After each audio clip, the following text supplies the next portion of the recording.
about to listen to the Dr. Dahlia Show. Sassy, stimulating medical talk radio.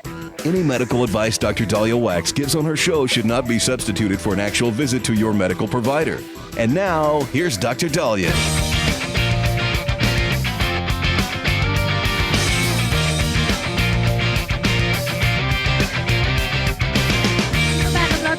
Thank you all for tuning in. 1-877-DOC-DALI, 1-877-DOC-DALI. So after the murder of Charlie Kirk, a lot of people took to social media, many to, express condolences and support for the family, others to mock it. One gentleman posted a post of Donald Trump saying we have to get over it. And I think Donald Trump was referring to a school shooting at the time. And this post that Larry Bichart posted ended up getting him arrested. And he was actually put in jail for, I believe, 37 days.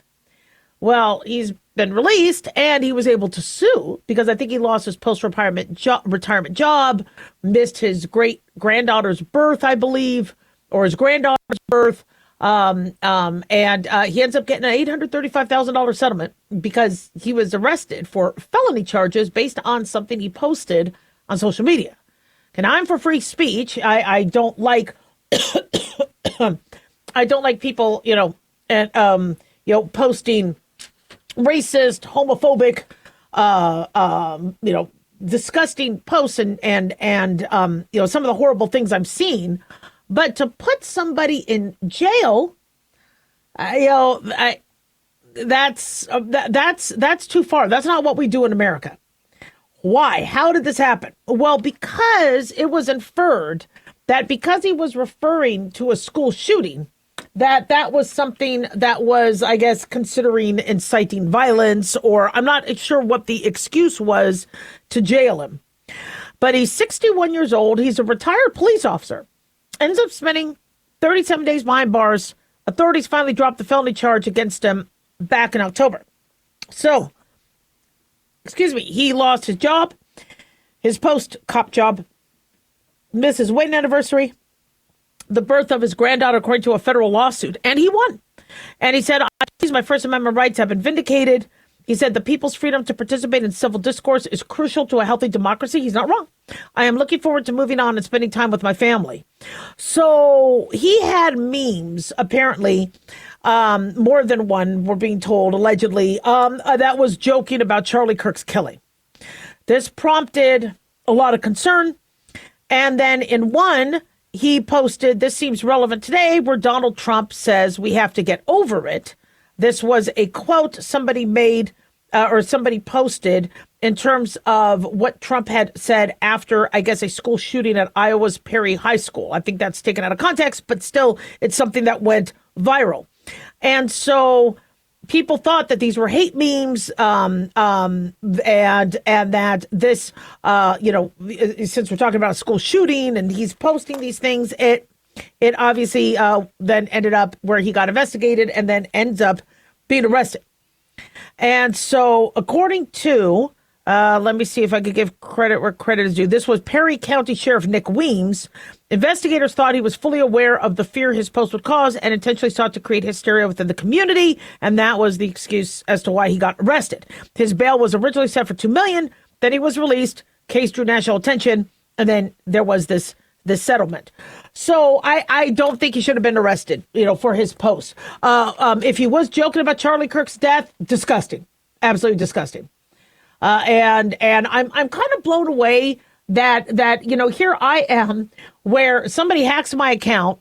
I guess it says spam was put, not even anything bad, just spam. I can't see it. My account had no sign of spam. I can't access my account. My account gets suspended or blocked. Yet, people can be sitting there joking about somebody dying or, alluding to school shootings and going, yeah, this is relevant. We need to get over it. I think the platforms, need to, I guess, recognize that their algorithm has issues. But we're really confused as to how we proceed with free speech. With America, we have freedom of speech.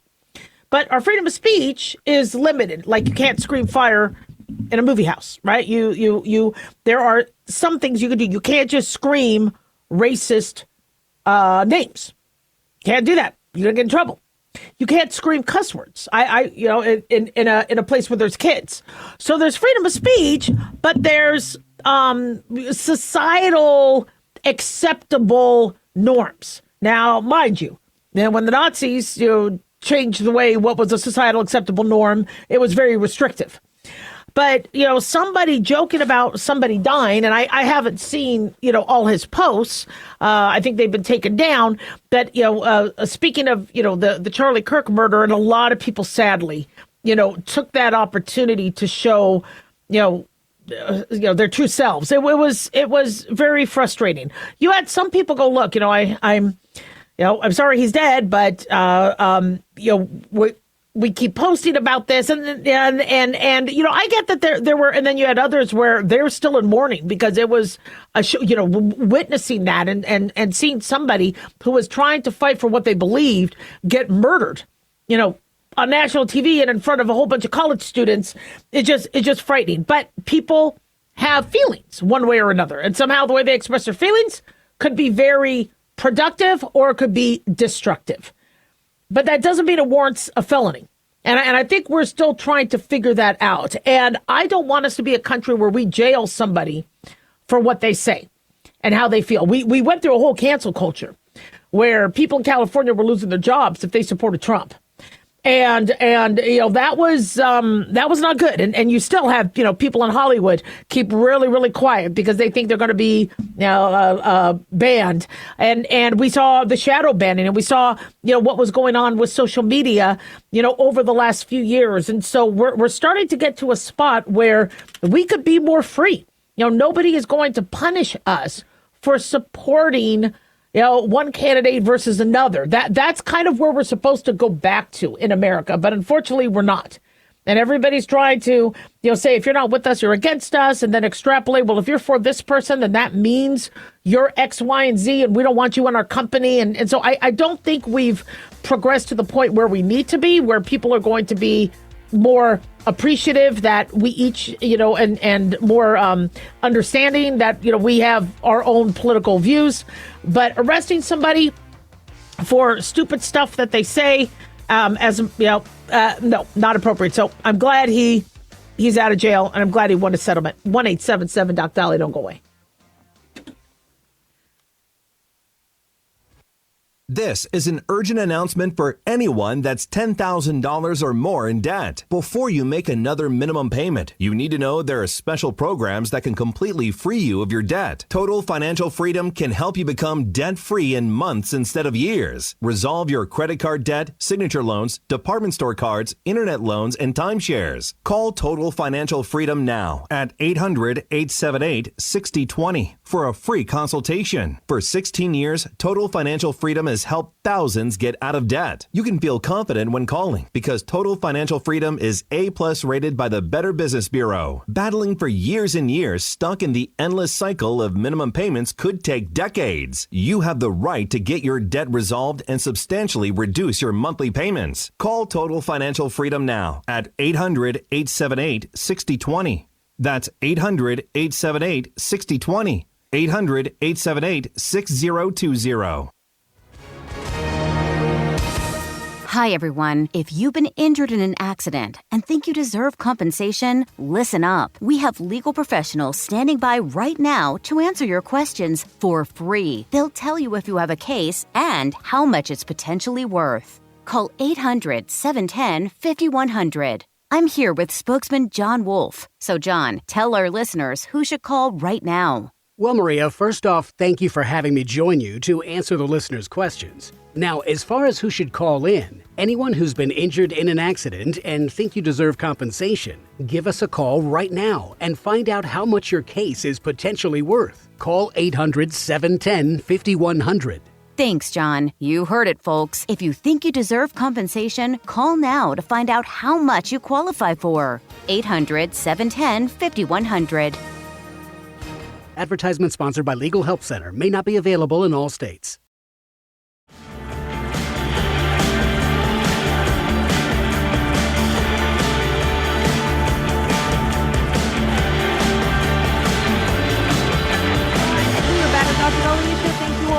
in 1-877-Doc Dolly, 1-877-DOCDALI. Big thanks to Talk Media Network for making the show happen. Big thanks to Daniel, our producer, and big thanks to y'all for tuning in. We really do appreciate it. Don't forget to follow us on Twitter or X at Dr. Dahlia, Facebook, The Dr. Dahlia Show, and on YouTube. Click like and subscribe. So we had big tobacco, we had big pharma, big food, we have big academia. Big academia, they are powerful. The colleges, the universities, they get money, not only from students and from families, but from the government. And it's a big business. And they are becoming extremely powerful and extremely rich. And who suffers? Well, the students are suffering because they are now borrowing tens of thousands of dollars for a degree that may or may not help them get a job. And the taxpayers are suffering if we have to then start paying off their student loan debt. And so one way to address that is to do what every other bank in America does as it pertains to loans. You rarely have a bank say unlimited loan amount. You could borrow whatever. No, banks don't do that. Banks ask you what you make. They look at your credit history and say, we are going to provide you a loan for $5,000 or $10,000 or for your home. We are going to approve a loan for $400,000. We're probably not going to approve the $1 million loan. I know you want $1 million home. Or to a student, I know you want to go to Johns Hopkins or Pepperdine. But no, we're going to give you hundreds of thousands of dollars for your home. We're going to give you tens of thousands of dollars for your college education. But it's not going to be limitless. And so with every bank in America, you apply. We didn't necessarily want all college students to go through that process because most of us had no money. If a student loan program looked at our credit scores or looked at what our assets were, we wouldn't get anything. Fortunately, they were a little bit more liberal in terms of the application process, but there was no limit. And once the caps increased, say, well, a student could borrow $200,000 or they could borrow this much, then the colleges are like, ooh, okay, we got more wiggle room. Or maybe it was the colleges that asked government to do that. So then government increased the amounts, and now the universities, and you see their tuition skyrocket going, yeah, well, this is what you have to pay for credit. This is what you have to pay, and you have to pay the COVID fees and the online. So it's 2026, and these colleges are still charging for online when the students want to go back, want to see a teacher. They're actually paying extra for still being remote when they don't want to be. It's ridiculous. So colleges took advantage. So when the conversation came up where I believe it was in the 2016 and then the 2020 election where Americans should pay off college student loans. It's like, if you want to pay off, go back to the colleges. The colleges are the ones that got the money. And if the colleges are in support of this, then let them. Biden was like, well, let's take off 10 grand of everybody's student loan. But if you skipped college, or you've been working a trade, or you went to a community college and didn't borrow, you're like, I could have borrowed. A lot of people, they use their student loans for their cars. They use student loans for their housing. It's interesting. When I was a medical student, I rented a room. I lived in somebody's backyard. I did what I could. Some of these medical students, they've rented houses. And I go, how many roommates do you have? Oh, none. How do you afford that? Oh, I borrowed. Okay, I want them to have a nice, comfortable house. It's pretty bougie, but I don't want to help. I don't want to have to pay your student loan. Yeah, the student loans are supposed to help you with the tuition, give everybody a chance to be able to go to college. But, I went to state school. Why am I paying for you to go to a fancy school? If you want to go to fancy school, you pay for that yourself. So and I'm a physician and I love students, but I see why, people not in that position are like, why are we paying for this? So one thing that the Trump administration did, which was brilliant, was said, look, these nurses, you're charging them hundreds of thousands of dollars for a nursing degree. We have a nursing shortage. You're just the fact that you are financially raping them like that. We're dissuading people to come in, and then you're forcing these students to have multiple, hundreds of thousands of dollars in no. All right, okay. You can't charge a nursing student more than $100,000. None of this $200,000 thing. We're going to cap it. Now, there was a lot of criticism because what they did is they used professional status. So they called the MDs and the DOs and the chiropractors professional degrees in nursing, not where the professional degrees you could borrow more than and so then, and I understand because when I first heard about that, I'm like, okay, nurses are professionals. But I get what they were trying to do. Nurses should not be screwed over. Medical students shouldn't be screwed over also, but a nurse should not be paying the same amount as a medical student. And why is that happening? Well, because once a school sees how much they could get from the federal government and not have to pay it back, that's what they'll say the school is charged. So if you cap it, then the schools are going to have to lower the prices.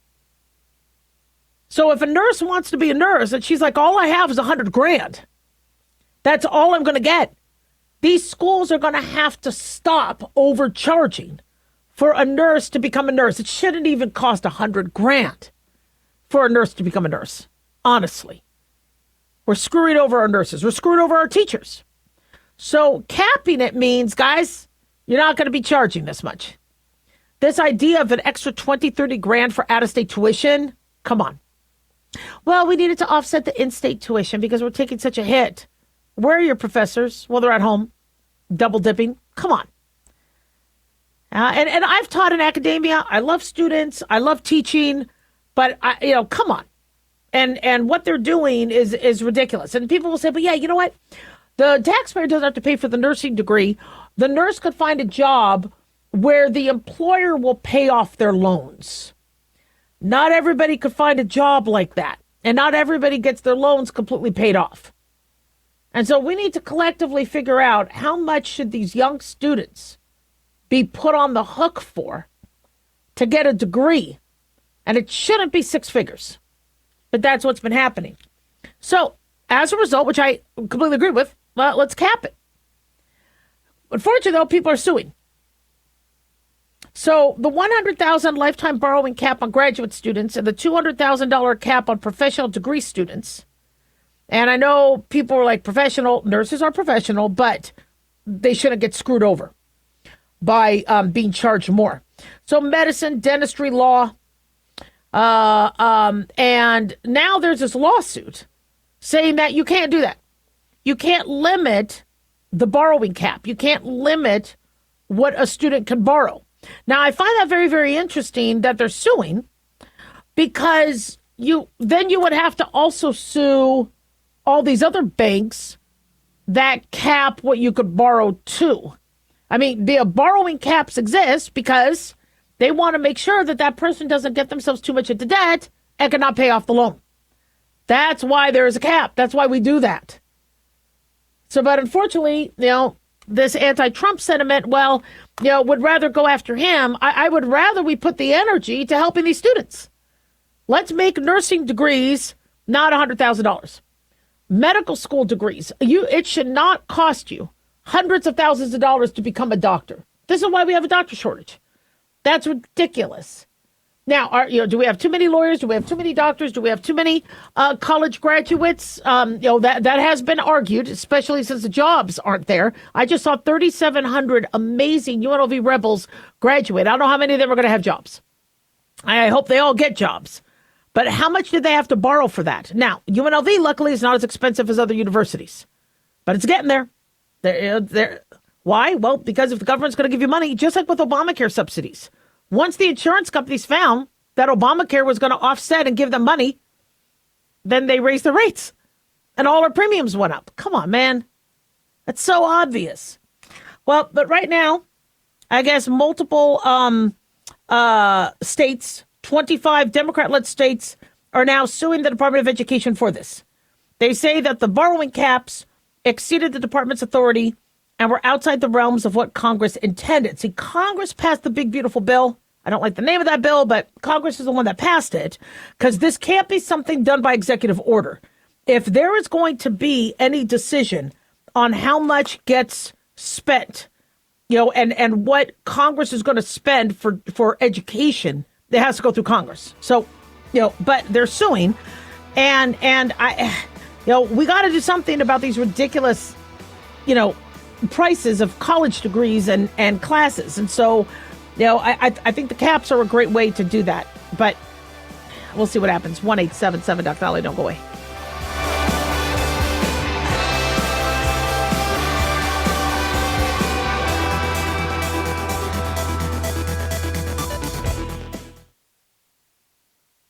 At Hot Shot Secret, we share the science behind common diesel problems and their solutions. For example, diesel fuel cetane levels. in many states, the cetane rating in diesel fuel is 42 to 45. Most diesel engines operate more efficiently with a cetane rating of 48 to 50. One treatment of Hot Shot Secret Diesel Extreme will raise your cetane 7 points, increase fuel economy, and improve cold starts. Due to a cleaner burn, there are less hydrocarbons and particulate matter in your exhaust. This reduces the blockage of your diesel particulate filter. Using Diesel Extreme generates 83% less DPF regenerations. The 6-in-1 Diesel Extreme formula also includes the most concentrated detergent on the market, lubricity enhancer, water demulsifier, rust and corrosion inhibitors, and a fuel stabilizer. Hot Shot Secret Diesel Extreme is available nationwide at truck stops, Fine Farm and auto stores, and online at hotshotsecret.com. Hot Shot Secret, powered by science.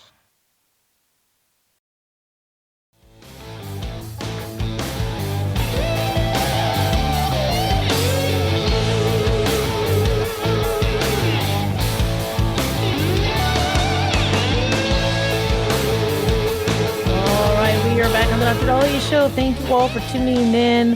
1-877 Dr. Dolly, 1-877 DOCDALI. So, from what we understand, the CDC has issued quarantine orders for 2 more people who were on the MV Hondias cruise that had a hantavirus outbreak that killed 3 and exposed others to the deadly hantavirus.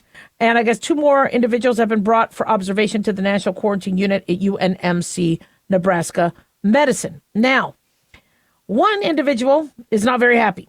And an American woman who might have been exposed says now she's being forced to quarantine at the facility. And she is being court-ordered to stay there longer. Angela Perryman, 47 years old, anticipated having to stay at the National Quarantine Unit for a short time. She arrived last week. But on Monday, she was served with a federal order to remain there for another 2 weeks. This order mandates that Ms. Perryman remains at the facility until May 31st, which would be a total of 21 days after her arrival. Officials say that any attempts to leave could result in law enforcement involvement. Now, Perryman lives in Ecuador, has a home in South Florida, and says they won't let us isolate at home.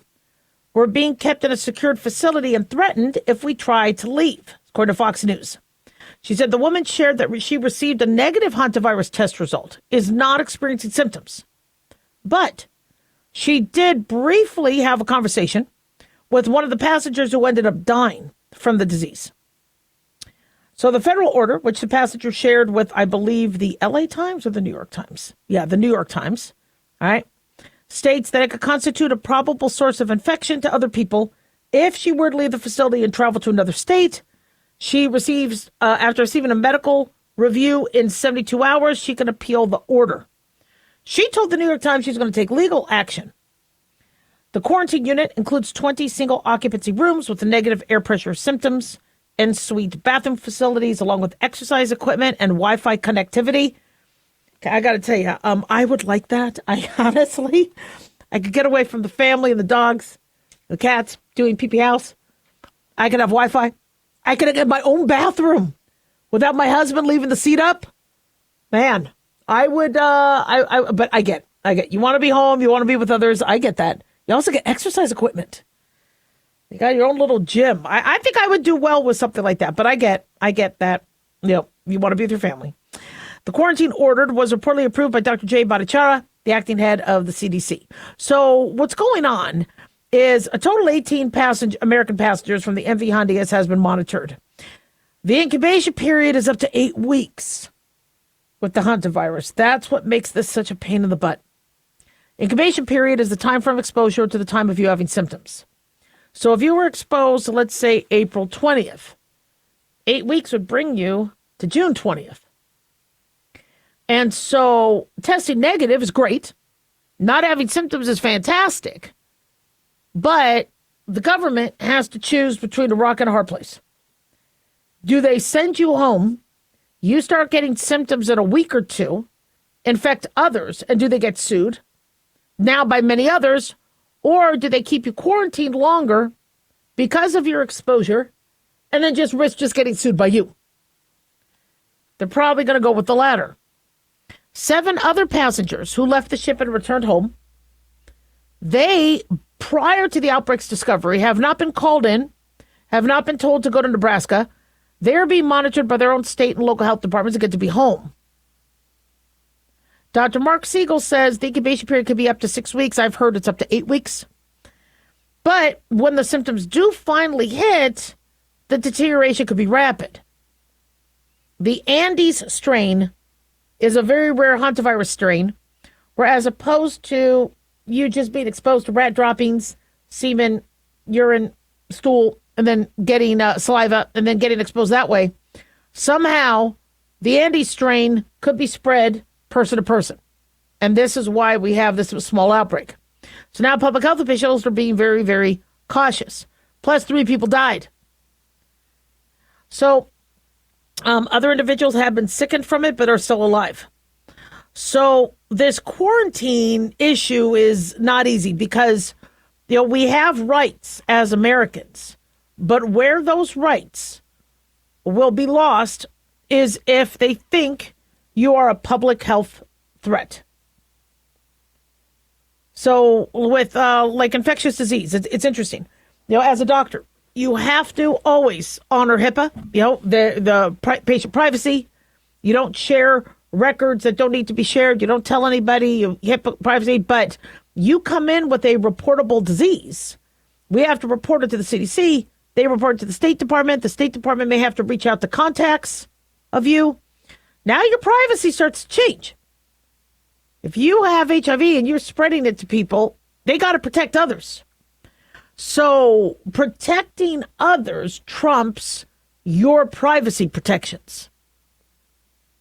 Now, where things can go wrong is like what we saw with COVID, where people were getting fired, people were getting thrown out of restaurants, or like, what we saw with the cruise ship originally, I think it was the Princess, where people off of the coast of Japan, where you had to stay locked. They were on that ship for weeks, not being allowed to disembark because people were afraid that they would spread COVID to others. Meanwhile, you had healthy people saying, "Get me out of here. I'm going to get sick and die." So it's frustrating. And so, what do you do? Well, I understand that somebody's going to be mad getting held without their against their will. I get that. I understand. She's negative for hantavirus now. She doesn't have symptoms, but the incubation period could be up to 8 weeks. So you have options, from a medical standpoint in terms of how to quarantine. But if the CDC thinks that your risk is much higher than the average person. Now, somebody would say, well, why do these other guys get to stay at home and why not her? Well, if she had exposure to person 0 and was there by ground 0, one of the people that died, that's a lot different than somebody who was on the ship before the outbreak was identified and if they didn't have the direct contact with those individuals. Now, can somebody lie? Absolutely. Oh, absolutely, they can lie. But these cameras have, these ships have cameras. There's also, there's manifests and things like that. There's, dinner reservations. So there's ways to tell if somebody said, well, I was never near those people. I was on the ship before, or I left the same day they came on. So there's, so if somebody does lie, there's a way for public health officials to know. Because again, their job is public health. And it's very, very frustrating to think that you're like, I feel fine, I'm good, I'm not going to give somebody hantavirus. We're talking about a rare strain, and this is rare. But there's so much pressure that public health officials in Spain, in the Netherlands, in Germany, and everywhere these people disembarked to make sure other people don't get it. Because if they do screw up and other people get it, then they could spread it to others, and this could then become an epidemic. And so they would rather tick off the one person than not. Remember, there was that nurse that was doing, I think, the Doctors Without Borders. She got exposed to Ebola. And so they quarantined her, and she was mad. I think they quarantined her in New Jersey, and she was livid. I don't blame her for being livid, but the possibility of you bringing back Ebola to the United States. So she did her quarantine, and then she had to leave. So these quarantines, I remember when COVID first started, they asked you to report, and then they would contact all your contacts. And see, people didn't want to not have to take off work. They didn't want to lose, people were really afraid of losing their jobs. And so they were like, well, no, I wasn't exposed. If you've been exposed, you need to notify us, and you need to quarantine for 14 days. Remember, you had to quarantine for 14 days, but isolate for 7. Quarantine means we're questioning if you have it, and you've been exposed. Isolate means you have it. So once you had it, you had to be home for at least a week. But if you were exposed, you had to quarantine for 14 days. People were lying. They're like, nope, no exposure. Nope. Did anybody around you cough? Nope. So, unfortunately, these public health officials have to kind of wade through all that. But hopefully she gets to go home soon, and hopefully she doesn't have hantavirus. 1-877 Dr. Dolly.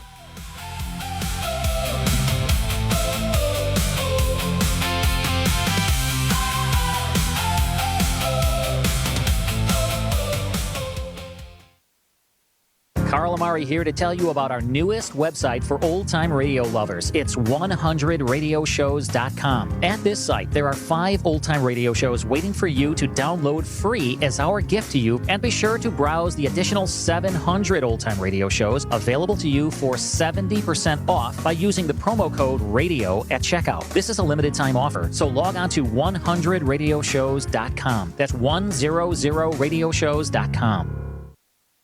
Have you ever thought you'd like to buy and sell houses but didn't know how or where to get the money? My name is Ron LeGrand, and over the past 40 years, I've bought over 3,000 houses without using my money or credit and taught thousands to do the same. Today, even in a virtual environment, we buy nice houses in nice neighborhoods using no banks, realtors, contractors, or other costly entanglements, and build huge cash flow and wealth without the hassle of tenants, all without credit and little or no money. You don't need a license or experience, and I'll show you exactly how it's done. Text FREE to 99799, and I'll send you my free training. I promise you I'll change the way you think about real estate and open the door to a new lifestyle that doesn't involve risk or rehabs and can quickly replace your current income. Text FREE to 99799, and let me show you how to take your life back and build cash flow and wealth from your home. That's FREE to 99799. Again, FREE to 99799. As an organ donor, your story doesn't have to end. The good in you can live on. In fact, you could save up to 8 lives and restore sight and health for many more. Sign up right now online as an organ, eye, and tissue donor. You'll be happy you did. And just maybe, someone else will be happy too. Go to organdonor.gov. It saves lives. U.S. Department of Health and Human Services, Health Resources and Services Administration.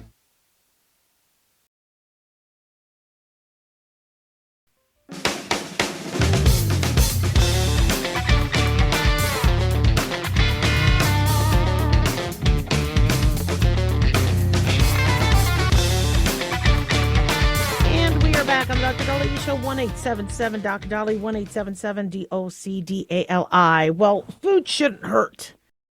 But unfortunately for many of us, it hurts. When we eat, we face pain, whether it's acid reflux, indigestion, gallbladder issues. But there's a condition I want to talk about, which affects 1 in 700 people. It's called eosinophilic esophagitis. It's one of the fastest growing digestive diseases in the United States. Many remain undiagnosed with it. And when eating becomes painful or difficult, oftentimes we say, well, it's a food allergy or a food intolerance or gastroesophageal reflux disease. But unfortunately, we can't ignore it because eosinophilic esophagitis is more serious. Difficulty swallowing, food getting stuck, pain when eating are the hallmark signs of this. And it disrupts our life, causes anxiety around meals, leads to sometimes impaction, obstruction, requiring emergency care. And despite its serious impact on patients' lives, it could take an average of 5 years for patients to receive an accurate diagnosis. Symptoms overlap with other conditions. And so many people try to compensate, change how they eat, and they don't realize that they have a condition that needs help. So greater awareness is critical. Recognizing that these symptoms are not normal, starting the conversation with your medical provider soon can help shorten time to diagnosis, reduce the risk of complications, and then improve your quality of life. So I'm very, very excited to have our next guest, Dr. Evan Dellon.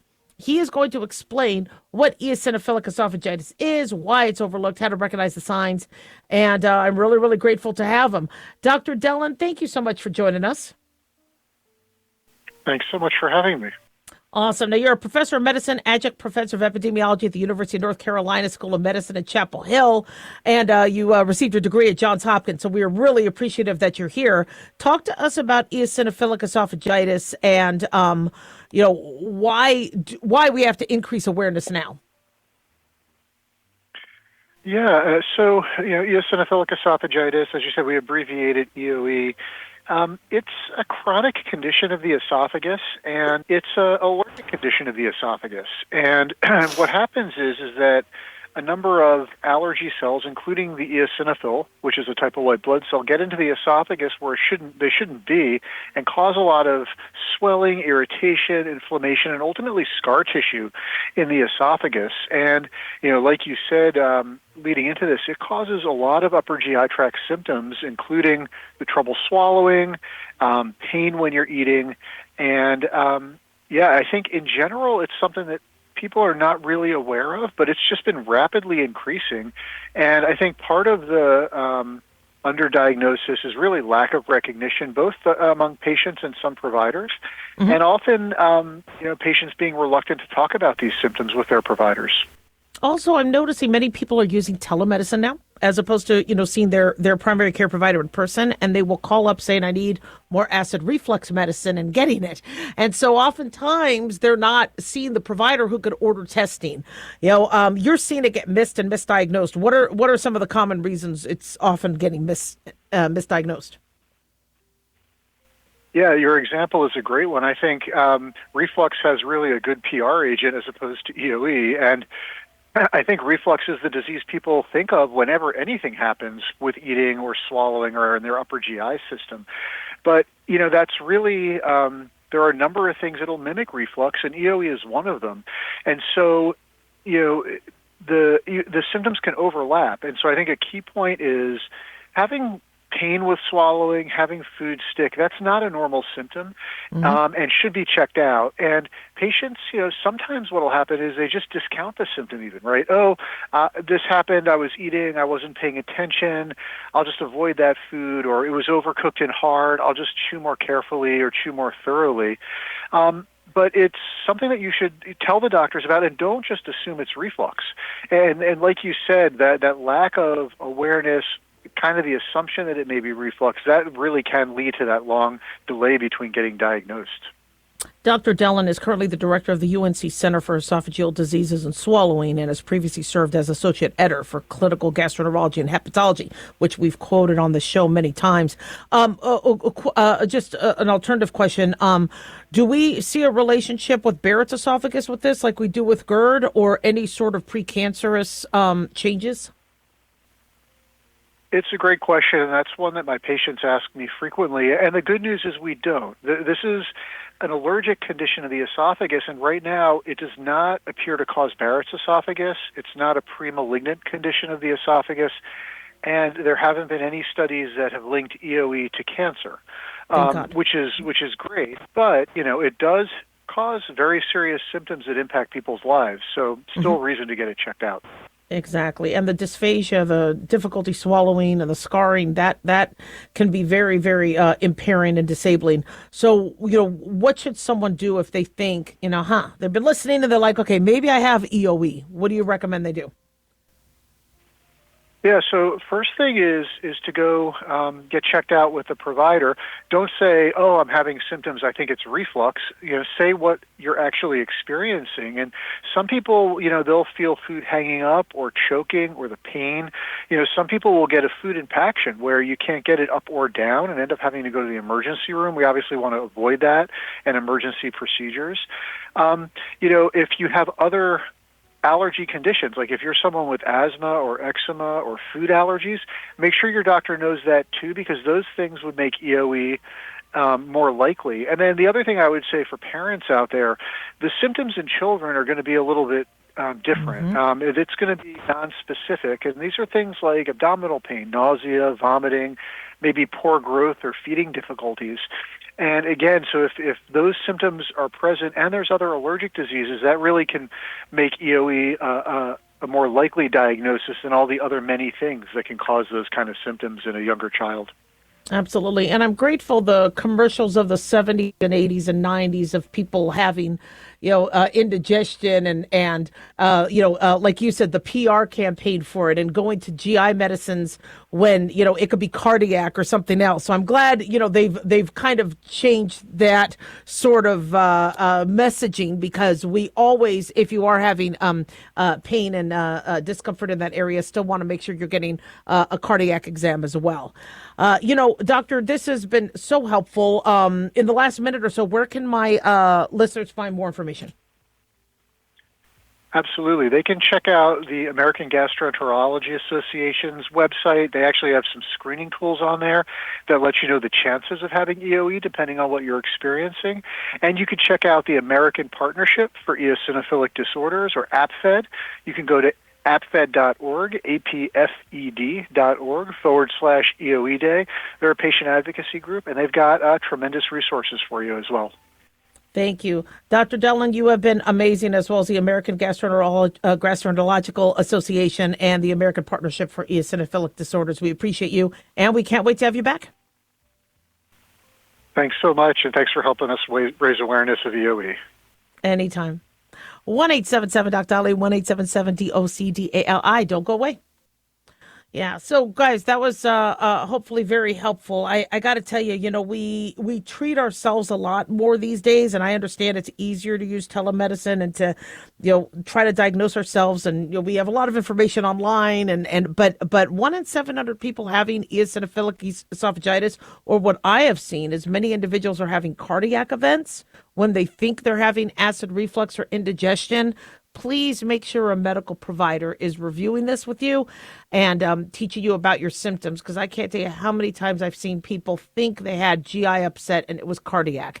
And it's all kind of in the same area. And, we might have felt, pain similarly, so we think we're diagnosing ourselves, but unfortunately, the symptoms do overlap. So it's crucial that you get yourself checked out and you understand what's going on. And also, one thing that, we've talked about too is, as COVID affected our ability to taste, I notice we're going for more spicy foods and things like that. Try to limit those so that if you do have symptoms, you don't have a, possible culprit. 1-877-DOC-DALI. Don't go away.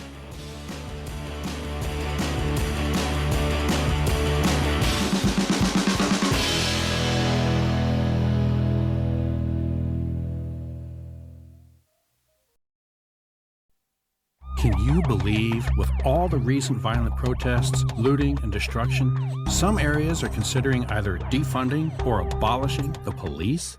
At a time when America's neighborhoods need the protection of police the most, some elected officials would rather create more chaos by playing politics. If you're sick of elected officials caving in to demands of the radical left, you're not alone. It's time we stand up and declare our support for local police. The majority of police officers are important partners in protecting our God-given rights. If you prefer freedom over chaos, then learn how you can help protect the local police that serve your community. Call today and request your free Support Your Local Police info packet. Dial 800-JBS-USA-1. That's 800-JBS-USA-1. Request your free Support Your Local Police info packet by calling 800-JBS-USA-1 today.